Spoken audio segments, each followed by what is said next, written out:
നമസ്കാരം, JB ജംഗ്ഷനിലേക്ക് സ്വാഗതം.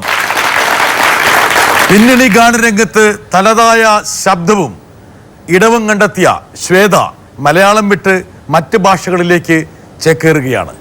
ശ്വേതയുടെ വിശേഷങ്ങൾ ഈ എപ്പിസോഡിലും പങ്കുവെക്കാം. ഏകാന്തത ഒരുപക്ഷെ വീട്ടില് അനുഭവപ്പെടുന്നുണ്ടെങ്കിൽ കൂടെ കളിക്കാനും അടിക്കാനും അല്ലേ ഒരാളുണ്ടാകാത്തതിന്റെ ഒരു വിഷമം. ഷെയർ ചെയ്യാൻ, അതായത് ഞാൻ കുറച്ച് സെൻസിറ്റീവ് ആണ്. ഒക്കെ മാറ്റിക്കളയും ഒരു ചേട്ടനുണ്ടെങ്കിൽ കളിയാക്കി കൊന്ന്. പക്ഷെ എന്റെ കസിൻസ് ഒക്കെ അതിന് കോമ്പൻസേറ്റ് ചെയ്ത് ഒരാളെ കൂടെ ഞാൻ കൊണ്ടുവരാൻ വേണ്ടി. എനിക്കിപ്പോൾ ചോദിക്കാനുള്ള ചോദ്യം പ്രോഗ്രാം അല്ലെങ്കിൽ റെക്കോർഡിംഗ് ഒന്നും ഇല്ലാത്ത സമയത്ത് ഏറ്റവും കൂടുതൽ ഫ്രീക്ക് ഔട്ടായിട്ട് ഒരു ഫ്രണ്ട്സിൻ്റെ കൂടെ എന്തെങ്കിലും ചെയ്യാൻ ആഗ്രഹിച്ച ഒരു കാര്യം എന്തായിരിക്കും? It's not a difficult question, but I think the first one might be quite a difficult question. പക്ഷേ anyway, Vrida sir, thank you for having me as a guest on my dear sisters. When she is there in front of you, കൂടുതൽ drill ചെയ്യരുത്, I will hold you against it. I hope you all have fun, and തീർച്ചയായിട്ടും I'm looking forward to working with my sister always and always. Thank you. അതാണ് എന്റെ ചേട്ടൻ. ഒരു സഹോദരനെ കിട്ടാത്ത വിടവും ഞാനിപ്പോ നേരത്തെ കണ്ട ഞാൻ കൊണ്ടുവന്നില്ലേ ആ സമയത്ത്? അതെ, കറക്റ്റ് ആയിട്ട്. പക്ഷെ മൂപ്പർ ചോദ്യം ചോദിച്ചു. എന്താ ചോദിച്ചേ? വർക്ക് ചെയ്യാത്ത സമയത്ത് എന്താണ് ഫ്രീക്ക് ഔട്ട്, എങ്ങനെ എന്ത് ചെയ്യണം എന്നാണ് ആഗ്രഹം? ഫ്രണ്ട്സിന്റെ കൂടെ ചുമ്മാ ജോളി ആയിട്ടിരിക്കുക. എനിക്ക് എപ്പോഴും അധികമായിട്ട് ഒരു എക്സ്ട്രീംസ് ആയിട്ട് ഒന്നും ചെയ്യാൻ പറ്റിയിട്ടില്ല. അതായത് കൂടുതൽ ചിരിക്കുക, അല്ലെങ്കിൽ അടിച്ചു പൊളിക്കുക, സ്ക്രീം ചെയ്യുക, ഡാൻസ് ചെയ്യുക, അങ്ങനെ ഞാൻ ഒരിക്കലും ചെയ്തിട്ടില്ല. തൊണ്ട സൂക്ഷിച്ച് സോ അതൊന്നും നോക്കാതെ ചുമ്മാ ഫ്രീക്ക് ഔട്ട് ചെയ്യുക. അതായത് ഒരു ഗായികയാണ്, ആ ഗായികയ്ക്ക് വേണ്ടിയിട്ടുള്ള അച്ചടക്കം, ചിട്ട, ശബ്ദത്തിന്റെ പരിരക്ഷ, ഇങ്ങനെയൊന്നും കാണാതെ ഇഷ്ടമുള്ള ഭക്ഷണം കഴിക്കുക, എവിടെയെങ്കിലും പോവുക, മഞ്ഞെടുത്ത് കളിക്കുക, ഐസ് എടുത്ത് എറിയുക, ഇതൊക്കെയല്ലേ ഒരവസരം നമുക്ക് ശ്വേതയ്ക്ക് ഉണ്ടാക്കി കൊടുത്താൽ കൂടെ പോവുക. മഴയിൽ നനയണം എന്ന് എനിക്ക് ഭയങ്കര ആഗ്രഹമാണ്. ഓനൊന്നും ഒരു ഭാഗ്യം കിട്ടിയിട്ടില്ല. ചെയ്യാം, പക്ഷെ നനയാൻ തുടങ്ങുമ്പോൾ ആലോചിക്കും മറ്റന്നാള് സ്റ്റേജ് ഷോ ഉണ്ട്, റെക്കോർഡിംഗ് ഉണ്ട്, പനി പിടിച്ചാൽ അത് കാരണം ചെയ്യാറില്ല. അപ്പൊ അങ്ങനെ ഒരുപാട് ആഗ്രഹങ്ങൾ ഇങ്ങനെ ഈ പറഞ്ഞ പോലെ ഒരു ഗായികയുടെ പരിമിതി കൊണ്ട് മാറ്റിവെക്കുകയാണ്. കൊച്ചു ശ്വേത എപ്പോഴെങ്കിലും മനസ്സിലുള്ള ആഗ്രഹങ്ങൾ നിറവേറ്റണം. അതെ, ഈ JB ജംഗ്ഷന് ശേഷം ഇനി ഒരു പക്ഷേ ആ ഒരു ആഗ്രഹം നിറവേറ്റേണ്ട സമയമാണെന്ന് എനിക്ക് തോന്നുന്നു. പ്രത്യേകിച്ച് സഹോദരനായ വിജയും കൂടി പറഞ്ഞു, ശ്വേത നീ എവിടെയെങ്കിലും പോയി ഫ്രീക്ക് ഔട്ട് ചെയ്യേ. ഞാൻ പോകുമ്പോ വിജയേട്ടൻ കൂടെ കൂടെ കൊണ്ടുപോവുക. മൂപ്പർക്കാര്യത്തിൽ വളരെ ശ്രദ്ധാലുവായിട്ടുള്ള ഒരാളാണ്. അതാണ്. ഐസ്ക്രീം ഒക്കെ കഴിക്കുമോ ശ്വേത? ഐസ്ക്രീം കഴിക്കും. കുറച്ചൊരു 20 seconds മൈക്രോവേവ് ചെയ്ത് ഐസ്ക്രീം ചൂടാക്കി കഴിക്കുന്നല്ലേ? അതായത് ഒരു 20 seconds മൈക്രോവേവ് ചെയ്ത് നോക്കൂ. അതിന്റെ ആ ഒരു ഇത് മാറില്ല, പക്ഷെ തണുപ്പ് മാത്രം മാറും. അപ്പൊ ഒരു പാലിന്റെ ഒരു രുചി കൂടും. പാല് പോലെ ആവില്ല, ആ ഫ്രോത്ത് ഉണ്ടാവും, പക്ഷെ എന്നാലും തണുപ്പ് മാറും. നല്ല സ്വാദാണ്. എനിക്ക് ഈ പ്രശ്നമുണ്ട്, തണുപ്പ് കഴിക്കാൻ പറ്റില്ല. അപ്പൊ ഞങ്ങൾ എന്ത് ചെയ്യുന്നറിയോ, ഈ ഡൽഹിയിലൊക്കെ ഈ ഗുലാബ് ജാമുൻ ഇല്ലേ, അതിന്റെ കൂടെ ഒരു സ്പൂൺ ഐസ്ക്രീം മിക്സ് ചെയ്തിട്ട്, അപ്പോൾ ഒരു തണുപ്പും ചൂടും കൂടി. ശരിയല്ലേ? കണ്ടോ, ഒരു ഐഡിയ പറഞ്ഞു കൊടുത്തിരിക്കുകയാണ്. ശ്വേത, ഈ പറഞ്ഞ കാലഘട്ടം സ്റ്റെല്ല മാരിയിലാണെങ്കിൽ പോലും ഒരു പങ്കാളിയെ കണ്ടെത്തുന്ന സമയത്ത് പ്രത്യേകിച്ച് ആ കോളേജൊന്നും ഒരു തടസ്സമായില്ല അല്ലേ? എത്രാം വയസ്സിലെ പ്രണയം ആരംഭിച്ചത്? 18 or 19. 19 എനിക്കറിയായിരുന്നു അശ്വൻ പ്രായപൂർത്തിയായി എന്ന് ശ്വേത സർട്ടിഫിക്കറ്റ് നോക്കി ബോധ്യപ്പെട്ട അന്ന് മുതൽ പ്രണയം ആരംഭിച്ചു. പ്രണയം എന്ന് പറഞ്ഞ ഐ തിങ്ക് 22-23. ഒരു 18 മുതൽ 2-3 വർഷക്കാലം ഒരു സുഹൃത്ത് എന്നുള്ള രക്ഷ മാത്രമേ ഉണ്ടായിരുന്നുള്ളൂ. ഒറ്റ സുഹൃത്തിന്റെ ആകളയായിരുന്നു അല്ലേ? അതുകൊണ്ട് ഒരു ചേട്ടനോടുള്ള ഒരു സമീപനമായിരുന്നു ആദ്യം. ആയിരുന്നു. അത് പിന്നീട് 23-ാം വയസ്സെത്തിയപ്പോൾ ശ്വേതം സർട്ടിഫിക്കറ്റ് വീണ്ടും നോക്കി പക്വതയൊക്കെ ആയി. അപ്പൊ ഇനി വേണമെങ്കിൽ ഇത് പ്രണയത്തിലേക്ക് മാറ്റാം. അങ്ങനെ വളരെ കൃത്യമായിട്ട് കൊറിയോഗ്രാഫി ചെയ്തിട്ടാണ് പ്രണയം ആരംഭിക്കുന്നത്. അല്ല, ആരാണത് ആദ്യം ഇൻട്രൊഡ്യൂസ് ചെയ്തത്? അശ്വിനാണ്. എന്ത് പറഞ്ഞു ശ്വേതയോട്? അശ്വിൻ പെട്ടെന്നൊരു സെക്കൻഡ് ഒരു ഓക്കെ, എന്തായിരുന്നു മുഹൂർത്തം? മുഹൂർത്തം ഒന്നുമില്ല, ആ just you know you my sisters best friend and families തമ്മിൽ നല്ല അടുപ്പമാണ്. സോ നമ്മളെല്ലാവരും നല്ല ഫ്രണ്ട്സാണ്. സോ വൈ നോട്ട്, എന്നെ we like each other. So എനിക്ക് ശ്വേതനെ നന്നായി അറിയാം, സോ ശ്വേതയ്ക്കും എന്നെ നന്നായി അറിയാം. നമുക്ക് കല്യാണം കഴിച്ചാൽ എങ്ങനെ ഉണ്ടാവും? അപ്പൊ എന്ത് ശ്വേത പറഞ്ഞു? അപ്പോ ഒന്നും പറഞ്ഞില്ല, യെസും പറഞ്ഞില്ല, നോവും പറഞ്ഞില്ല. വർക്ക്ഔട്ട് ആവുമെന്ന് അറിഞ്ഞുകൂടായിരുന്നു. കാരണം അശ്വിൻ US-ലായിരുന്നു, ഞാൻ ചെന്നൈയില്. അപ്പോഴായിരുന്നു ഈ പാട്ട് വേണോ അതോ MBA വേണോ അങ്ങനെ ആലോചിച്ചുകൊണ്ടിരിക്കുമ്പോൾ പാട്ടാണെന്ന് തീരുമാനിച്ചു. അപ്പോഴത്തേക്കും ഇനിയിപ്പോ അശ്വിനാണോ പാട്ടാണോ? അടുത്ത ചോദ്യം വന്നു.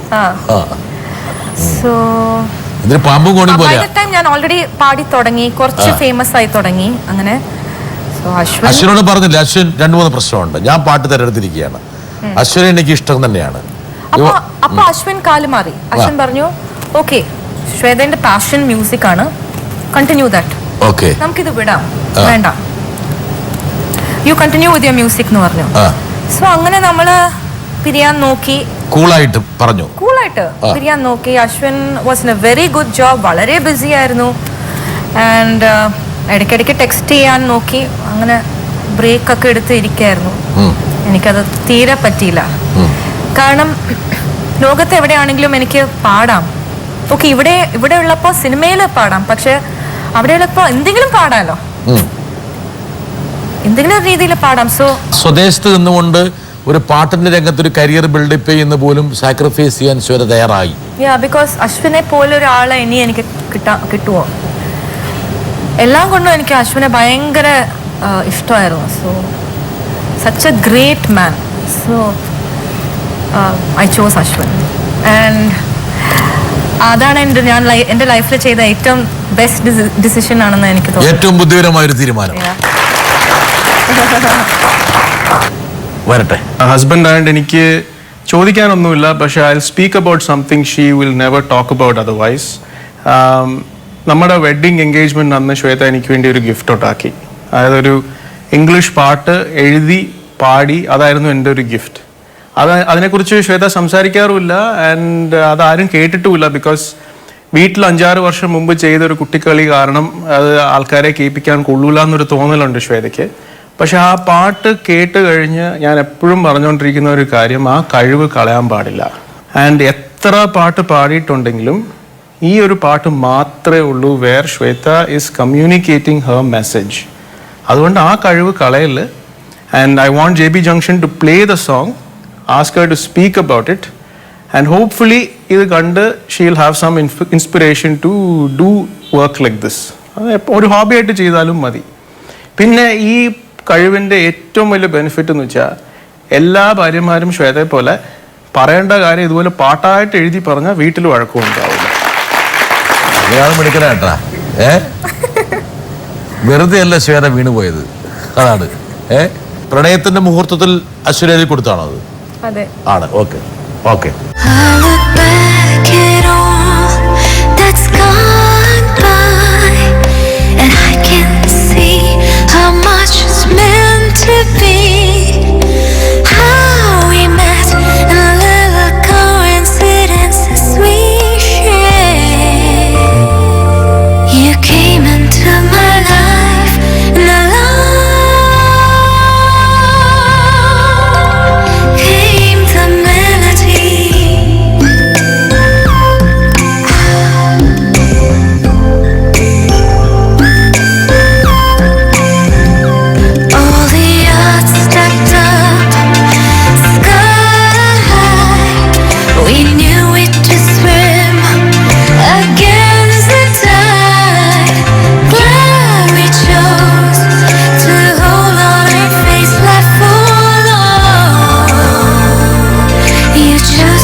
ശ്വേത മനസ്സിന്റെ ഒരു വികാരത്തെയാണ് ശ്വേത എന്താ പറയണ്ടേ, ഒരു കവിതയായിട്ടോ അല്ലെങ്കിൽ ഒരു പാട്ടായിട്ടോ എഴുതിയത്. പക്ഷെ അത് അശ്വിന് ഭയങ്കരമായി ഇഷ്ടപ്പെട്ടിരിക്കണു. അതെ, ഇഷ്ടപ്പെട്ടു.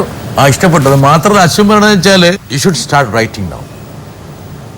എന്തുകൊണ്ട് ശ്വേതയുടെ മെയിൻ പ്രൊഫഷൻ പാട്ട് പാടലാണെങ്കിൽ പോലും if you can write something why you should not I right? could try ചെയ്യണം, അതിന് ഇരിക്കണം, സമയം വേണം. അങ്ങനെ അശ്വിൻ ജീവിതത്തിലേക്ക് വരുന്നു. അതിനിടയിൽ തന്നെ ഒരു സീരിയസ് ഗായികയായിട്ട് ശ്വേത എമേർജ് ചെയ്യുന്നു. വേണമെങ്കിൽ ആ ഒരു എമർജൻസിന്റെ ഒരു ചിത്രം പുറത്തേക്ക് കൊണ്ടുവരാൻ വേണ്ടി ഞാൻ ഒരാളെ കൊണ്ടുവരാം. അവിടെ നോക്കട്ടെ, ആരാ നോക്കട്ടെ. Let us see. എനിക്ക് സ്വന്തമായിട്ട് അനിത്യമാരൊന്നും ഇല്ലെങ്കിലും Shweta has just been so sweet to me. ഞാൻ അതൊരിക്കലും ഇല്ലാത്തതായിട്ട് അറിഞ്ഞിട്ടില്ല. പിന്നെ ഞാൻ ശ്വേത ആദ്യമായിട്ട് എനിക്ക് പാടാൻ വന്ന ആ ഒരു എക്സ്പീരിയൻസ് ഇപ്പോൾ റിക്കലക്ട് ചെയ്യുന്നു. ആദ്യമായിട്ട് പാടുന്നതുകൊണ്ട് ശ്വേതയ്ക്ക് ടെൻഷനൊന്നും ഉണ്ടായിരുന്നില്ല. ടെൻഷൻ മുഴുവൻ അമ്മയ്ക്കായിരുന്നു. അപ്പോൾ ശ്വേതയ്ക്ക് ഭയങ്കര ടെൻഷൻ ഉണ്ടായിരുന്നു. ശ്വേത പറഞ്ഞു, അമ്മ അവിടെ ഇരുന്ന് എനിക്ക് പാടാൻ പറ്റില്ല, അമ്മ പോ എന്ന് പറഞ്ഞ് തള്ളി അമ്മയെ പുറത്ത് റിസപ്ഷനിൽ വെയിറ്റ് ചെയ്യിപ്പിച്ചു. എന്നിട്ട് അകത്ത് വന്ന് കർട്ടൻ ഇട്ട് പൂട്ടി ശ്വേത പാടാൻ തുടങ്ങി. സുജാത ചേച്ചി ഇതേ അകത്ത് കയറി വന്നു. കർട്ടൻ ഇട്ട് നിറഞ്ഞുകൊണ്ട് പ്രശ്നമില്ല, ഇനി അവൾ കാണില്ലല്ലോ എന്ന് പറഞ്ഞ് സുജാത ചേച്ചി വന്നിരുന്നു. എന്നിട്ടും ശ്വേത അന്ന് പാടിയ റീടേക്സ് ഒക്കെ ശ്വേതയുടെ വിചാരം ഞാൻ പറഞ്ഞ് റീടേക്ക് പറയാമെന്നായിരുന്നു. പക്ഷെ അത് അമ്മയുടെ ഒരു കൺസേൺ തന്നെയായിരുന്നു. അത് വളരെ ഒരു ഭയങ്കര രസമുള്ളൊരു സിറ്റുവേഷൻ ആയിരുന്നു. കാരണം നമുക്ക് ഒരിക്കലും ഒരു പ്രൊഫഷണൽ ഫീലിംഗ് ആയിട്ട് തോന്നിയില്ല. അപ്പോൾ ഇന്ന് എനിക്ക് ഈ ഒരു അവസരത്തിൽ ശ്വേതക്കുട്ടിയുടെ അടുത്ത് ചോദിക്കാനുള്ളൊരു കാര്യം, തിരിഞ്ഞു നോക്കുമ്പം കുറേ വർഷമായി ഫസ്റ്റ് സോങ് പാടിയിട്ട് ആ ഒരു എക്സ്പീരിയൻസ്, അമ്മയുടെ ഒരു സ്നേഹം എല്ലാം ഇന്ന് തിരിച്ച് ചിന്തിച്ച് നോക്കുമ്പോൾ എന്ത് തോന്നുന്നു? വളരെ രസകരമായിട്ടുള്ളൊരു മുഹൂർത്തമാണ് ദീപക് പറയുന്നത്. മൈ ഡിയർ ഇസ് ദീപു ചേട്ടൻ. ഫസ്റ്റ് ഓഫ് ഓൾ ആ ഫ്രെയിം എന്ത് നല്ല ഫ്രെയിം അല്ല, വിൻഡ് ചൈംസ് ഇങ്ങനെ. ഓക്കെ, സോ ദീപു ചേട്ടൻ ഞാൻ എന്നും ഓബ്ലിഗേറ്റഡ് ആണ്. കാരണം ആ ഒരു ഫസ്റ്റ് ചാൻസ് ഒരു സിംഗറിന് കൊടുക്കണേ എന്ന് പറയണത് ഒരു സിംഗറിന് അത് വലിയ കാര്യമാണ്. സോ ഡെമോ കേൾപ്പിച്ച് കൊടുത്തിട്ട് ദീപു ചേട്ടൻ അവിടെ CD ഞാൻ പ്ലേ ചെയ്യില്ല, ലൈവായിട്ട് പാടി കേൾപ്പിക്കൂ എന്ന് പറഞ്ഞിട്ട് ദീപു ചേട്ടൻ തന്നെ കീബോർഡും ഒക്കെ വെച്ച് വോയിസ് ബൂത്തിൽ ചെന്ന് ഞാൻ ലൈവായിട്ട് പാടി കേൾപ്പിക്കുമായിരുന്നു. ആൻഡ് അന്ന് ബെന്നി ദയാൽ അവിടെ സ്റ്റുഡിയോയിലുണ്ട്. സോ ദീപു ചേട്ടൻ പറഞ്ഞു, ഓക്കെ നമുക്ക് ട്രൈ ചെയ്യാം, എനിക്ക് ഇഷ്ടപ്പെട്ടിട്ടുണ്ട്, നമുക്ക് ട്രൈ ചെയ്യാം. So I think after 2 weeks അമ്മേനെ വിളിച്ച് പറഞ്ഞു, സുജാ ചേച്ചി ഇങ്ങനെ ഒരു സോങ് ഉണ്ട്, ജോഷി സാറിൻ്റെ ഫിലിം, എനിക്ക് ശ്വേത പാടണം എന്നാണ്, ജോഷി സാറിന് സുജാ ചേച്ചി പാടണം എന്നാണ്. സോ എന്താ വേണ്ടേ, കൺഫ്യൂഷൻ. സോ അമ്മ പറഞ്ഞു, ശ്വേതനെ വെച്ച് ട്രൈ ചെയ്യൂ, ഇഷ്ടമായില്ലെങ്കിൽ ഞാൻ പാടാം. സോ അങ്ങനെ പാടിയ സോങ്ങാണ് സുന്ദരി ഒന്ന് പറയൂ, ലയണിൽ. ആൻഡ് ഫസ്റ്റ് റെക്കോർഡിങ് അമ്മയോടെ നിന്ന് വലിയ ടെൻഷനാക്കി അല്ലേ? അതെ, കാരണം കുറേ നാൾക്ക് ശേഷം ഒരു ഫിലിമിന് വേണ്ടി പാടുമായിരുന്നു. ഫസ്റ്റ് ഫിലിം പാടിയത് കാർത്തിക് രാജ, പക്ഷെ that was many years back. ഇതാണ് എൻ്റെ മലയാളത്തിലെ ഒരു ബ്രേക്ക് എന്ന് പറയാവുന്നു. First break. സോ പറഞ്ഞ പോലെ ടെൻഷൻ ഉണ്ടായിരുന്നു. അമ്മ വന്നാൽ എനിക്ക് കൂടുതൽ അമ്മ വന്ന് ഓരോ ചെറിയ ചെറിയ കാര്യങ്ങളും കയറി പിടിക്കുക, അവസാനം നമ്മുടെ രക്തസമ്മർദ്ദം വർദ്ധിക്കും. അപ്പം അമ്മയെ അടിച്ച് പുറത്താക്കി. പക്ഷെ അമ്മ വീണ്ടും തിരിച്ചു കയറി വന്ന കാര്യം അറിഞ്ഞില്ല. ഈ പാട്ടിലൂടെ ശ്വേത ശ്രദ്ധിക്കപ്പെട്ടു. മലയാള സിനിമയുടെ പിന്നണി ഗാനരംഗത്തേക്ക് ഒരു പുതിയ പ്രതിഭ ഉദിച്ചുയർന്നതായിട്ട് ആൾക്കാർ കണ്ടെത്തി. ഈ പാട്ടിന് ശേഷം ഒരുപക്ഷെ ശ്രദ്ധിക്കപ്പെട്ട ഒരുപാട് പാട്ടുകൾ ശ്വേതയ്ക്ക് വന്നു. വേണമെങ്കിൽ ഞാൻ ഒരാളെ കൊണ്ടുവരാം. Hello, good evening Shweta. എൻ്റെ വരാൻ പോകുന്ന ഏതെങ്കിലും ഒരു പടത്തിൽ ഒരു പാട്ട് കമ്പോസ് ചെയ്തു, ഒരു ഫീമെയിൽ സോളോ. സംവിധായകന് ഈ ഗാനം ആലപിക്കാൻ 2 ഓപ്ഷനാണുള്ളത്. ഒന്ന് ശ്വേതയുടെ അമ്മയായ സുജാത, മറ്റൊന്ന് ശ്വേത. എൻ്റെ അടുത്ത് റിക്വസ്റ്റ് വയ്ക്കുകയാണ്, ഔസേപ്പച്ചന് ആരെ വേണമെങ്കിൽ പാടിച്ചോളൂ എന്ന്. ഈ പാട്ടിനൊരു പ്രത്യേകതയുണ്ട്. ഈ പാട്ട് പാടിയാൽ പാടുന്ന ആൾക്ക് നാഷണൽ അവാർഡ് ഉറപ്പാണ്. ഇത് ഞാൻ സുജാതയുടെ അടുത്ത് പറയേയില്ല. ഞാൻ ശ്വേതയോട് മാത്രമാണ് റിക്വസ്റ്റ്, ചോദ്യം. ശ്വേതയുടെ അടുത്ത് ഞാൻ ചോദിക്കുകയാണ്, ഈ പാട്ട് ശ്വേത പാടണോ അല്ലെങ്കിൽ അമ്മയെ കൊണ്ട് പാടിക്കണോ എന്ന് ചോദിച്ചു കഴിഞ്ഞാൽ ആത്മാർത്ഥമായിട്ട് മനസ്സിൽ നിന്നും ഒരു ഉത്തരം ശ്വേത പറയാം. Amazing question. ഔസേപ്പ് അങ്കിൾ നമസ്കാരം. തീർച്ചയായിട്ടും അമ്മ പാടണം. കാരണം അമ്മയ്ക്ക് നാഷണൽ അവാർഡ് ട്രൂലി ഡിസേർവിംഗ് ആണ്. നമ്മൾ കുറേ വർഷമായിട്ട് വെയിറ്റ് ചെയ്ത് നടക്കുന്ന സംഭവമാണത്. സോ തീർച്ചയായിട്ടും അമ്മ പാടണം നാഷണൽ അവാർഡ് കിട്ടുകയാണെങ്കിൽ. ശരിക്കും സത്യമായിട്ടും ഈ ചോദ്യം അമ്മയോട് ചോദിച്ചാൽ അമ്മ എന്ത് പറയും? അമ്മ എനിക്ക് വേണമെന്നേ പറയുള്ളൂ. എല്ലാം സാക്രിഫൈസ് ചെയ്തുകൊണ്ടിരിക്കും. മോൾക്ക് എന്ന് പറഞ്ഞാൽ വേണമെങ്കിൽ ശ്വേതയ്ക്ക് ഇങ്ങനെ ചിന്തിക്കാം, ഇനി അമ്മ ഓൾറെഡി എസ്റ്റാബ്ലിഷ്ഡ് ആയ ഒരു ലെജൻഡായി, വലിയൊരു കോമ്പറ്റീഷൻ ഒന്നും ഇനി അമ്മയ്ക്ക് ഞാനിങ്ങനെ ആലോചിക്കണെന്ന് വെച്ചാൽ എനിക്ക് ഇനിയും കുറെ വർഷങ്ങളുണ്ട് ഫീൽഡിലും. ഇപ്പോഴാണ് ഈ പാട്ട് റെക്കോർഡ് ചെയ്യുന്നത്. എനിക്ക് ഇനിയും കുറെ വർഷങ്ങളുണ്ട്. പക്ഷെ അമ്മ is on the later half of her career. So അമ്മയ്ക്ക് പോണം ആ പാട്ട്. എന്തൊരു സ്നേഹമാണ്. Truly deserving national award. അവസരപ്പച്ചനങ്ങൾക്ക് വേണ്ടിയിട്ട് നമുക്കൊരു മലയാള സിനിമയിൽ ഒരുപാട് ഗാനങ്ങൾ ശ്വേതയുടെ വഴിയിൽ വന്നു. അതും ശ്രദ്ധിക്കപ്പെടുന്ന സംഗീത സംവിധായകന്മാരുടെ ഒരുപാട് സംഗീത സംവിധായകന്മാർക്ക് ശ്വേതയുടെ ശബ്ദം പഥ്യമായി മാറി. വലിയ അംഗീകാരത്തിലേക്കാണ് ശ്വേത പോയത്. എല്ലാവരും നിരീക്ഷിക്കുന്നുണ്ടായിരുന്നു. അതായത് സുജാതയിൽ നിന്ന് വേറിട്ടൊരു അസ്തിത്വം ശ്വേതയ്ക്ക് കിട്ടിയിരിക്കുന്നു. സ്വതന്ത്ര ഗായിക ആയിട്ട് ശ്വേത വളർന്നു വരുന്നു. അതോടൊപ്പം തന്നെ സ്റ്റേജ് ഷോസ്. ശ്വേതയുടെ ഏറ്റവും പ്രധാനപ്പെട്ട അനുഗ്രഹങ്ങളിലൊന്ന് സ്റ്റേജ് ഷോസ് ഒരുപാടുണ്ട്, അല്ലേ?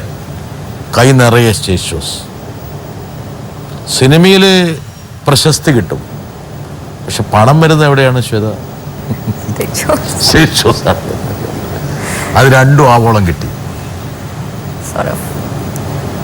ശ്വേതയുടെ കരിയറിനെ ഒലിവൂട്ടിയ മറ്റൊരു വ്യക്തിയെ കൊണ്ടുവരണം. ശ്വേതയെ ഞാൻ ആദ്യമായിട്ട് കാണുന്നത് വളരെ കൊച്ചായിരിക്കുമ്പോഴാണ്.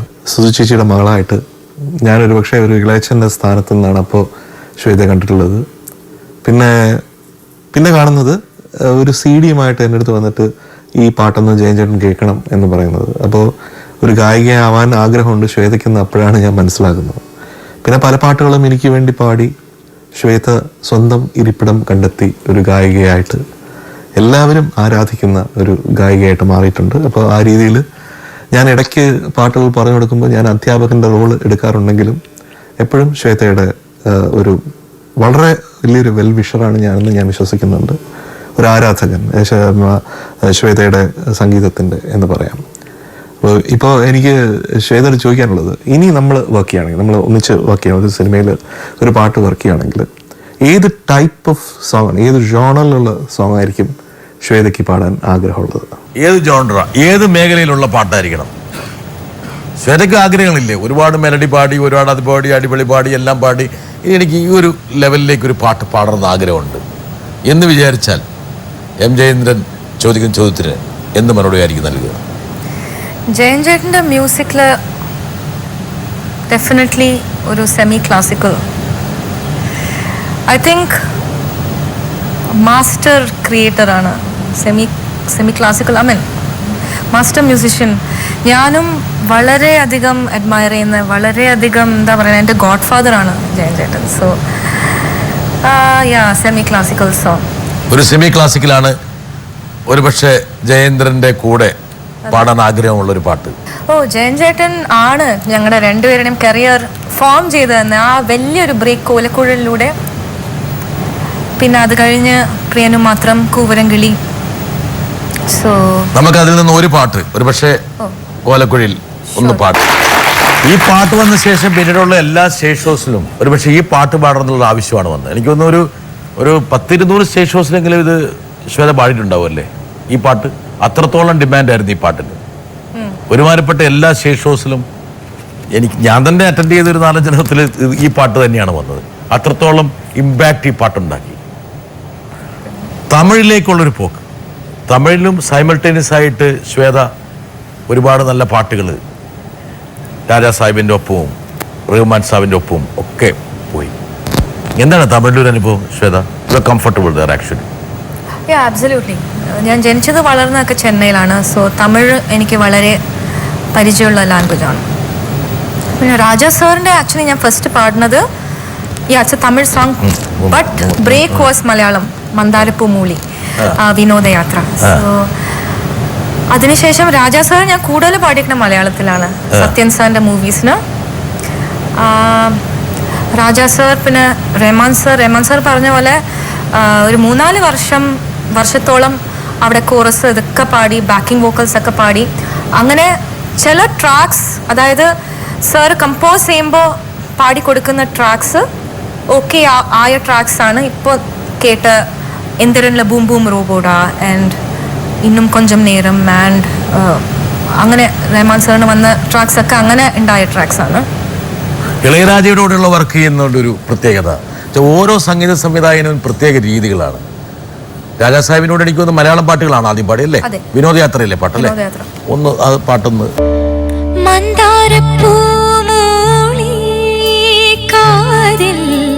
തൈമാസം വന്നല്ലോ സിന്ദൂരപ്പൂ പാടി കൂടെ നീ സ്വന്തമായല്ലോ ആരും കാണാതെ ആമ്പൽക്കിനാവും ഒന്നൊന്നും മിണ്ടാതെ ഈറന്നിലാവും ഒന്നാകും പോലെ ശ്രുതിയായി ലയമായി മന്ദാരപ്പൂമൂളി കായൽ തൈമാസം വന്നല്ലോ. ഈ പാട്ടുകളൊക്കെ വല്ലാതെ പ്രശസ്തമായ പാട്ടുകളാണ്. രാജാ സാഹിബിൻ്റെ ഒരു പ്രത്യേക ടച്ച്. അതിനുശേഷം റഹ്മാനുമായിട്ടുള്ള വർക്കിംഗ്. റഹ്മാൻ ഒരുപക്ഷെ സുജാതയ്ക്കായിട്ട് എത്രയോ കാലഘട്ടത്തിലെ ബന്ധമുള്ളതാണ്. എനിക്കൊന്ന് സുജാത എന്നുള്ള ഗായികയെ ഒരുപാട് അവസരങ്ങൾ നൽകിയിട്ട് അനുഗ്രഹിച്ചാലാണ് റഹ്മാൻ. അമ്മയിൽ നിന്ന് മകളിലേക്ക് എത്തിയപ്പോൾ എന്താണ് റഹ്മാൻ്റെ ഒരു ആറ്റിറ്റ്യൂഡ്? ഒരുപക്ഷെ എങ്ങനെയാണ് റഹ്മാൻ അതിനോട് പ്രതികരിച്ചത്? റഹ്മാൻ സാർ സ്റ്റുഡിയോ എനിക്ക് ഒരു പുതിയ സ്ഥലമല്ല, കാരണം അമ്മ പാടാൻ പോകുമ്പോൾ കൊണ്ട് അവിടെ ഇരുത്തുമായിരുന്നു? അല്ല, അങ്ങനെയല്ല.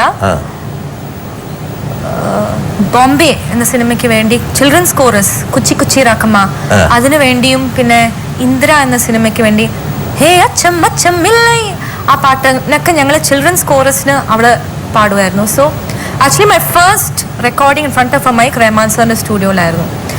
സോ ആ സ്റ്റുഡിയോ എനിക്ക് എത്ര വയസ്സായിരുന്നു? വളരെ ഫെമിലിയർ, 12 years ആയിരുന്നു, 7th standard. സോ വളരെ ഫെമിലിയർ ആയിട്ടുള്ള സ്റ്റുഡിയോ ആണത്, പഞ്ചത്തൻ. വളരെ സ്നേഹമാണ് റഹ്മാൻ സാർ. കോറസ് ഒക്കെ പാടി കുട്ടികളുടെ ശബ്ദമൊക്കെ കൊടുത്ത ശേഷം പിന്നീട് ഒരു പൂർണ്ണ ഗായികയായിട്ട് ആ സ്റ്റുഡിയോയിലേക്ക് കയറി ചെന്നപ്പോൾ ഇതൊക്കെ പ്രതീക്ഷിച്ചു. വെരി എക്സൈറ്റഡ്, കാരണം ഡ്രീം ആയിരുന്നു, എങ്ങനെയെങ്കിലും പാടണമെന്ന് പറഞ്ഞ്. സോ പക്ഷെ എന്നാലും എക്സൈറ്റ്മെന്റ് അടുക്കണം, കാരണം ആ പാട്ട് വെളിയിൽ വരുമോ, എൻ്റെ വോയിസിൽ തന്നെ വെളിയിൽ വരുമോ. സോ അവിടെ ഒന്നും പറയാൻ പറ്റില്ല, ആ പാട്ട് ഉണ്ടാവുമോ സിനിമയിലെന്ന് ഒന്നും അറിഞ്ഞുകൂടാ. സോ കൂടുതൽ എക്സൈറ്റഡ് ആയ, സോ കാമായിട്ട് എല്ലാം വന്നു കഴിഞ്ഞിട്ട് പറയാം. അതെ അതെ അതെ. ഒരുപക്ഷെ റഹ്മാന്റെ സംഗീത പരീക്ഷണങ്ങളിൽ ഏറ്റവും പ്രത്യേകത ഇത് തന്നെയാണ്. അതെ. ഒരുപക്ഷെ അദ്ദേഹം എന്താണ് മനസ്സിലാലോചിക്കുന്ന ആർക്കും അറിയില്ല. വേണമെങ്കിൽ ആ പാട്ട് റെക്കോർഡ് ചെയ്തിട്ട് വേണമെങ്കിൽ അത് ഉപേക്ഷിക്കാം. വേണമെങ്കിൽ ഒരാളെ കൊണ്ട് കോറസ് പാടിപ്പിച്ചിട്ട് അല്ലെങ്കിൽ ട്രാക്ക് പാടിപ്പിച്ചിട്ട് ആ ട്രാക്ക് വേണമെങ്കിൽ ഊർജിലാക്കി. അങ്ങനെയാണ് എൻ്റെ മിക്ക പാട്ടുകളും അങ്ങനെയാണ്. റഹ്മാന് വേണ്ടി പാടിയ ഏറ്റവും നല്ല പാട്ട് ഏതാണ് ശ്വേതയുടെ മനസ്സിൽ കാണുന്നത്? 4-5 നല്ല സോങ്സ് തന്നിട്ടുണ്ട് എനിക്ക്. ഇന്നും കൊഞ്ചം നേരം വളരെ പോപ്പുലർ ആയിരുന്നു മറിയാൻ എന്ന സിനിമയിൽ. പക്ഷേ ഇപ്പോൾ റീസെൻ്റായിട്ട് പാടിയ കാവ്യത്തലൈവൻ എന്ന സിനിമയ്ക്ക് വേണ്ടി സച്ച് എ ബ്യൂട്ടിഫുൾ സോങ്, ഒരു എവർഗ്രീൻ മെലഡി സോങ് ആണ് അത്. ഞാൻ അത്രയും സ്ഥലങ്ങളിൽ പാടിയിട്ടില്ല. സോ ആ സോങ് ഇപ്പം പാടാം. ശ്വേത ഭയങ്കര ആസ്വദിച്ച് പാടുന്ന പാട്ടുകളാണ് ഇതൊക്കെ അല്ലേ? വിജയുടെ ഒക്കെ നിരവധി സിനിമകളിൽ ശ്വേത പാടി. റഹ്മാൻ സാറിനെ പോലൊരാള് സംഗീത സംവിധാനം ചെയ്ത പാട്ടുകൾ, വിജയുടെ പോക്കരിയിൽ ഒരു പാട്ട് ശ്വേത പാടിയില്ലേ? ഈ മുത്തം ഒன்று കൊടുത്താൽ മുത്തമിഴ്, നീ വെക്കപ്പെട്ട് സിരിത്താൽ செந்தமிழ், നീ பேசிய വാർത്തകൾ പൈന്തമിഴ്, ഉവഹോ ഉവഹോ ഉവഹോ. നീ മുത്തം ഒன்று കൊടുത്താൽ മുത്തമിഴ്, നീ വെക്കപ്പെട്ട് സിരിത്താൽ செந்தமிழ், നീ பேசிய വാർത്തകൾ പൈന്തമിഴ്, ഉവഹോ ഉവഹോ ഉവഹോ. 180 സോങ് ശ്രദ്ധിക്കപ്പെട്ട വേറൊരു പാട്ടാണ്. എനിക്ക് തോന്നുന്നു തമിഴിലെ വലിയൊരു റേഞ്ച്. ശരത്താണ് അതെയാണ്, ഭയങ്കര ഹിറ്റായിരുന്നു. ഈ പാട്ടൊക്കെ പാടുന്ന സമയത്ത് ശ്വേതയ്ക്ക് തോന്നുന്നു, അതായത് ഈ പാട്ടൊക്കെ ഇങ്ങനെ ഹിറ്റാകാൻ പോകുന്ന പാട്ടാണ്. വാട്ട് യു ഫീൽ ആക്ച്വലി ഈ ഒരു പാട്ട് റെക്കോർഡ് ചെയ്യുന്ന സമയത്ത്? ഈ പാട്ട് ശ്രദ്ധിക്കപ്പെടുമെന്ന് എനിക്ക് അറിയായിരുന്നു, കാരണം very different kind of a song and not so easy to sing. ശരച്ചേട്ടൻ അത് എടുത്തു എന്നേ ഉള്ളൂ. Entirely different. ഒരുപക്ഷെ മലയാളത്തെക്കാൾ എത്രയോ 10 മടങ്ങാണ് തമിഴ്, പക്ഷേ തെന്നിന്ത്യയേക്കാൾ എത്രയോ 10 മടങ്ങാണ് ബോളിവുഡ്. ഒരവസരം അവിടെ കിട്ടുക എന്ന് പറഞ്ഞാൽ ചെറിയ കാര്യമല്ല. ആൾക്കാർ ചോദിക്കും എങ്ങനെ സംഘടിപ്പിച്ചു എന്ന്. അത് ആക്ച്വലി ഒരു നിമിത്തമായി വന്നാണോ? അല്ല, അതെ, കാരണം 2 പാട്ടുകൾ റഹ്മാൻ സാറിന്റെ സോങ്സ് ആണ്. സോ ജാനി തു യാ ജാനീന. സോ എൻ്റെ പാട്ടുകൾ എന്ന് പറയാൻ പറ്റില്ല, it's A group song. So I one of the voices. 3-4 people പാടിയിട്ടുണ്ട്. സോളോ പാട്ടെന്ന് പറയാൻ അനിരുദ്ധ് എന്ന സോങ് ആണ്. സോ ഡേവിഡ് എന്ന മൂവിക്ക് വേണ്ടി യു ഹീറി. So it was a bilingual. തമിഴിൽ അനിരുദ്ധിൻ്റെ സോളോ വേർഷനാണ്, ഹിന്ദിയിൽ it's a duet. So again thanks to Anirudh. പക്ഷേ ഇപ്പോഴും ബോളിവുഡിലേക്കുള്ള ഒരു entry I'm waiting. Shankarji ഷോസിൽ പറഞ്ഞിട്ടുണ്ട്, as soon as I go back to India, like നമ്മൾ സിംഗപ്പൂരിൽ ഒരു ഷോ ചെയ്യുമ്പോൾ ഒക്കെ ശങ്കർജി അത് സ്റ്റേജിൽ പറയാറുണ്ട്, soon as I go back I'm going to give her a song in Hindi എന്ന് പറയും. പക്ഷെ അത് ഇതുവരെയും ഒരുപാട് കാലമായി പറഞ്ഞുകൊണ്ടിരിക്കുന്നു. So I hope it comes. ഒരുപക്ഷെ ശങ്കറിന് ഈ ഷോയിൽ കിട്ടുകയും ഞാൻ ചോദിക്കാൻ പോവാണ്. മാത്രമല്ല ഞാൻ അവിടെ ചോദിക്കുക മാത്രമല്ല അതിന്റെ ഡേറ്റ് സമയം വെച്ച് തീരുമാനിക്കും. Please, thank you. കമ്മീഷൻ ഉണ്ട്. ഷുവർ. പ്രഷർ കേട്ടല്ലോ. ഒരു പാട്ട് ശങ്കർ ഹിന്ദിയിൽ മതി, ശ്വേതയ്ക്ക് കൊടുക്കാണ്. പ്രത്യുപകാരം ഓൾറെഡി പറഞ്ഞു കഴിഞ്ഞു എന്താണുള്ളത് കൃത്യമായിട്ട്. Bollywood is A dream. കാരണം ഇപ്പൊ അവിടെ വരുന്ന പാട്ടുകൾ ഭയങ്കര ഇഷ്ടമാണ് എനിക്ക്. നല്ല മ്യൂസിക്കാണ് അവിടെ വരുന്നത്. And very innovative stuff, very experimental stuff. അശ്വിനും പാടില്ലേ? ആ, എന്തുകൊണ്ട് ഏതെങ്കിലും ഒരു ഷോയിൽ അശ്വിനെ കൂടി കൂട്ടി പാടിക്കിടുക? കൂട്ടി ഒരു ഷോയില് നല്ല ഓഡിയൻസ് ആയിരുന്നു. സോ അശ്വിനും ചേർന്ന് പാടി. അശ്വിന്, ശ്വേത, അമ്മ, അച്ഛൻ എല്ലാരും കൂടെ. അശ്വിന്റെ അമ്മ പാടുവോ? ആ, അശ്വിന്റെ അമ്മ പാടും, അശ്വിന്റെ അനിയത്തിയും പാടും. അമ്മയ്ക്ക് ആക്ച്വലി BA മ്യൂസിക് എടുക്കണം എന്നായിരുന്നു ആഗ്രഹം അശ്വിന്റെ അമ്മയ്ക്ക്. പിന്നെ she got into maths and PhD ആണ്, പ്രൊഫസറാണ്, മാത്സ് പ്രൊഫസറാണ്. വല്ലാത്തൊരു വൈരുദ്ധ്യം. പാട്ടിൽ നിന്ന് കടക്കിലേക്ക് പോയി. അല്ല, നല്ല കുറെ മാത്തമാറ്റീഷ്യൻസ്, മ്യൂസിഷ്യൻസ് ആയിട്ടുണ്ട്. വളരെ പാട്ട് കമ്പമുള്ള കുടുംബമാണ്. ആൻഡ് ഫുൾ സപ്പോർട്ടാണ് എനിക്ക് വേണ്ടി. മോളെ ശ്വേത ഇവിടെ നമ്മുടെ മരുമകളായിട്ട് വരുന്നതിന് എത്രയോ കൊല്ലം മുൻപ് തന്നെ ശ്വേത എനിക്കറിയാമായിരുന്നു. എനിക്ക് ശ്വേതയോട് ചോദിക്കാനുള്ളത്, 8 വർഷമായിട്ടും ഫ്രണ്ടിൻ്റെ അമ്മ, അതായത് ആൻറ്റി എന്ന് കരുതിയിരുന്ന എന്നെ ഒരു സുപ്രഭാതത്തിൽ അമ്മ സ്ഥാനത്ത്, അതായത് അമ്മായി അമ്മയായിട്ട് കരുതിയപ്പോൾ ശ്വേതയ്ക്ക് എന്ത് തോന്നി? ആൻറ്റി എന്ന വിളി മാറ്റി അമ്മ എന്ന ആക്കണയിൽ മാത്രമേ ഉണ്ടായിരുന്ന ഒരു കഷ്ടം, ഒരു ചെറിയൊരു തയക്കം. പക്ഷെ അതല്ലാതെ ട്രാൻസിഷൻ വാസ് സോ സ്മൂത്ത്. എൻ്റെ അമ്മയുടെ വീട്ടിൽ കിട്ടുന്ന ഫ്രീഡത്തിനെക്കാട്ടും എനിക്ക് അമ്മായി അമ്മയുടെ വീട്ടിൽ കിട്ടുന്നുണ്ട്. സ്വന്തം വീട്ടിൽ എടുക്കുന്നേക്കാളും സ്വാതന്ത്ര്യം ആന്റിയല്ല, മാറി അമ്മയായി. ഈ ആന്റീനെ വിളിച്ചോണ്ടിരുന്ന ശേഷം പെട്ടെന്ന് അതാണ് ഒരു ചെറിയൊരു ഹെസിറ്റേഷൻ ഉണ്ടായിരുന്നു ആദ്യം. പക്ഷെ അമ്മ ഒരു അമ്മേനെ പോലെ തന്നെ ആയതുകൊണ്ട് എനിക്കത് വിളിക്കാൻ. പക്ഷെ ഈ അമ്മ ചോദിക്കേണ്ടിയിരുന്ന വേറൊരു ചോദ്യമുണ്ട്. അപ്പൊ എന്നോട് പറഞ്ഞു, ബ്രിട്ടാസ് ഞാനത് ചോദിക്കുന്നില്ല. അത് ചുമ്മയാണ്. അമ്മ അങ്ങനെ ചോദിക്കുന്നില്ല എന്നൊന്നും പറയുന്നില്ല. എന്നോട് ചോദിച്ചാൽ എന്ന് പറഞ്ഞു. അതാ പറഞ്ഞത്. ഞാൻ ചോദിക്കുന്നില്ല, കല്യാണം കഴിഞ്ഞിട്ട് കുറച്ച് വർഷമായി ഇങ്ങനെ നടന്നാ മതിയോന്ന്. അതൊരിക്കലും അമ്മയുടെ ക്വസ്റ്റ്യൻ അല്ല. അത് ആരാണ് ചോദിക്കാതിരിക്കുമ്പോ? സുജയുടെയാണോ? ആരും ചോദിക്കുന്നില്ല. 2 പേരെ ചോദിക്കുന്നുള്ളൂ. 3 പേര്, ദാസൻ മാമ, പ്രഭമായി, വിജു, ഇവര് 3 പേരെ ചോദിക്കുന്നുള്ളൂ. സോ സോ ദാസമാമ എല്ലാ സ്റ്റേജിലും പറയും എപ്പോഴാണ് എനിക്ക് അവളുടെ ഒപ്പം പാടണം. ആ അവളാന്ന് തീരുമാനിച്ചു.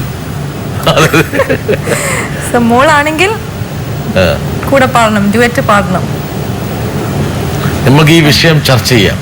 ഓക്കെ, പക്ഷെ അതിനു മുമ്പ് ഞങ്ങളുടെ തുടർന്ന് അവൾ എന്നെ വിളിക്കുന്നത് ദാസ്മാമ ദാസ്മാമ എന്ന് വിളിക്കുന്നത് അത് വളരെ രുചിയുള്ളതും കേൾക്കാൻ വളരെ സുഖവുമുള്ളതായിട്ടാണ് എനിക്ക് തോന്നിയിട്ടുള്ളത്.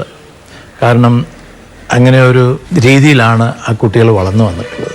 സംഗീതമാണ് അവരുടെ ഏറ്റവും, ഞാൻ പ്രതീക്ഷിച്ചില്ല. കാരണം ഞാൻ വളരെ കൊച്ചിലേ മുതൽ കൊണ്ട് ശ്വേതയോട് പഠിക്കണം എന്ന് പറയുമ്പോൾ അന്നെല്ലാം വലിയ ശ്രദ്ധ കാണിച്ചിരുന്നില്ലെന്ന് എനിക്ക് തോന്നുന്നു. പെട്ടെന്ന് എന്തോ ഒരു വഴിത്തിരിവെന്ന് പറയില്ലേ, ഇതെല്ലാം ഈശ്വര കടാക്ഷമാണ്.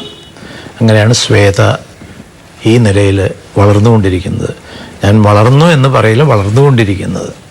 കാരണം ഇന്നും ഞാൻ പഠിച്ചുകൊണ്ടിരിക്കുന്നതിൻ്റെ സ്ഥിതിക്ക് എന്നെ ആരെങ്കിലും പറഞ്ഞോ ഇനിയിപ്പോൾ ദാസേട്ടൻ എന്തിനാ പഠിക്കണമെന്ന് ചോദിച്ചാൽ എനിക്ക് പറയാനുള്ളത് ഇനിയും എത്രയോ പഠിക്കാനിരിക്കുന്നു. അപ്പോൾ ശ്വേതയൊക്കെ ഞങ്ങളുടെ പേരക്കുട്ടിയെ തുല്യമാണ്. ആ പേരക്കുട്ടിക്ക് ഇനിയും എത്രയോ കാലം വളരണം. അതിനുവേണ്ടി ജഗദീശ്വരനോട് ഞാൻ അങ്ങേയറ്റം പ്രാർത്ഥിക്കുകയാണ്. അവർക്ക് വേണ്ടി എല്ലാ അനുഗ്രഹങ്ങളും ഉണ്ടാവട്ടെ. ശ്വേതയുടെ പേരിന് തന്നെ ഒരു ബന്ധമുണ്ട്. ഞാൻ പണ്ട് റഷ്യയിൽ പോയപ്പോൾ അന്ന് സുജാത തന്നെ വളരെ കുഞ്ഞാണ്. ആ സമയത്ത് അവിടെ ഒരു സംസ്കൃത ബന്ധമുള്ള പേരായിരുന്നു ശ്വേത, ശ്വേതാംബരം, ശ്വേത എന്ന്. ഞങ്ങളുടെ പ്രോഗ്രാമിൻ്റെയൊക്കെ നടത്തിപ്പിനുമൊക്കെ നടന്നിരുന്ന ഒരു കസക്കിസ് ഗേള്, ഞാനും എമിലും കൂടിയാണ് അന്ന് പോയത്. ആ കുട്ടിയുടെ പേര് ശ്വേത എന്നാണ്. ഞങ്ങൾ അത്ഭുതപ്പെട്ടു പോയി. ഈ റഷ്യയിൽ, അതായത് കസക്കിസ്ഥാൻ എന്ന് പറഞ്ഞാൽ റഷ്യയുടെ ബോർഡർ ആണെങ്കിലും പാകിസ്ഥാൻ കസക്കിസ്ഥാൻ എന്നൊക്കെ പറയുന്ന പോലെ സ്ഥാനം തന്നെ, ആ സ്ഥാനം തന്നെ പറയുമ്പോൾ അങ്ങനെ അവിടെ ഒരു കുട്ടി ശ്വേത എന്ന് പേര് കേട്ടപ്പോൾ ഏതെങ്കിലും ഒരു കുട്ടിക്ക് ശ്വേത എന്നുള്ള പേരിടണമെന്ന് പറഞ്ഞപ്പോൾ ഈ കുട്ടിക്കാണത് വന്ന് ഫലിച്ചത്. ഏതായാലും ഈശ്വര കടാക്ഷത്തോടുകൂടി ശ്വേതയ്ക്ക് എല്ലാ അനുഗ്രഹങ്ങളും, സരസ്വതി ദേവിയുടെ അനുഗ്രഹങ്ങൾ ഉണ്ടാവാൻ വേണ്ടി ശ്രമം അങ്ങേയറ്റം നടത്തുന്നൊരു കുട്ടിയുമാണ്. അതുകൊണ്ട് തീർച്ചയായിട്ടും പാഴ്വരാനിടയില്ല. സംഗീതത്തിൻ്റെ വളരെ ഉയർന്ന നിലവാരം വരാനിടയാകട്ടെ. എൻ്റെ എല്ലാ പ്രാർത്ഥനകളും. നമസ്കാരം. ഞങ്ങൾക്കൊരു വാശിയായിരുന്നു ഈ ഒരു പരിപാടിയിൽ ശ്വേതയെക്കുറിച്ച് സംസാരിക്കാൻ വേണ്ടി ദാസമാമയെ കൊണ്ടാണ്. അപ്പൊ എന്താണ് ദാസമാമ എന്താ പറഞ്ഞ് എന്താണ് എന്ത് പറഞ്ഞു സ്റ്റേജിൽ വെച്ചിട്ട് എന്ത് പറഞ്ഞു എന്നാ പറഞ്ഞ് എനിക്ക് എന്നാണ് അവളുടെ കൂടെ പാടാൻ പറ്റുന്നത്? എന്നാണ് ഇനിയും. അപ്പൊ എന്താ ശ്വേത മറുപടി പറഞ്ഞത്? എനിക്കെന്താ പറയാൻ പറ്റുക, മനസ്സിലെന്താ മറുപടി പറഞ്ഞത്? വേഗം തന്നെ ആവട്ടെ എന്ന്. പക്ഷെ ഒരു കാര്യം ശ്രദ്ധിക്കണം ശ്വേത, അതായത് വീട്ടിൽ ഒറ്റയ്ക്ക് വളർന്നതിന്റെ വിഷമം ശ്വേത തീർത്തു കൊടുത്തേക്കണം. അർത്ഥം പിടികിട്ടിയ ആദ്യം ഒന്നിനെ നന്നായിട്ട് എനിക്ക് സമയം കൊടുത്ത് വളർത്താൻ പറ്റുമെന്ന് നോക്കട്ടെ. എന്നിട്ട് ഇത് രണ്ടാമത്തേതുള്ളത്. അതെ, ആവട്ടെ ആദ്യം. എന്തിനെ ഒന്നിനുണ്ടാക്കണ ഒരു 5-8 8 ആകാം അന്ന് പ്രശ്നിക്കണതിനകത്ത്.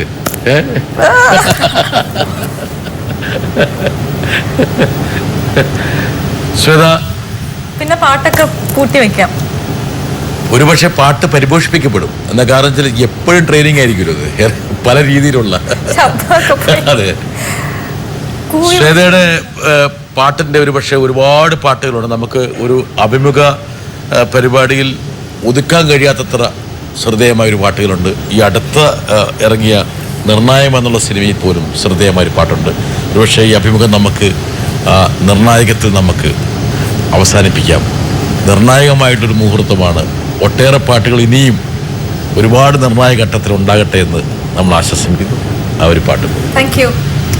എം ജയചന്ദ്രൻ ചേട്ടൻ്റെ മ്യൂസിക്കിൽ വന്ന സോങ് ആണ്. സോ VKP സാറിൻ്റെ മൂവി ആൻഡ് സന്തോഷ് വർമ്മ സാറിൻ്റെ lyrics. I sang it with Sachin Warrior. So first time on television for all of you all.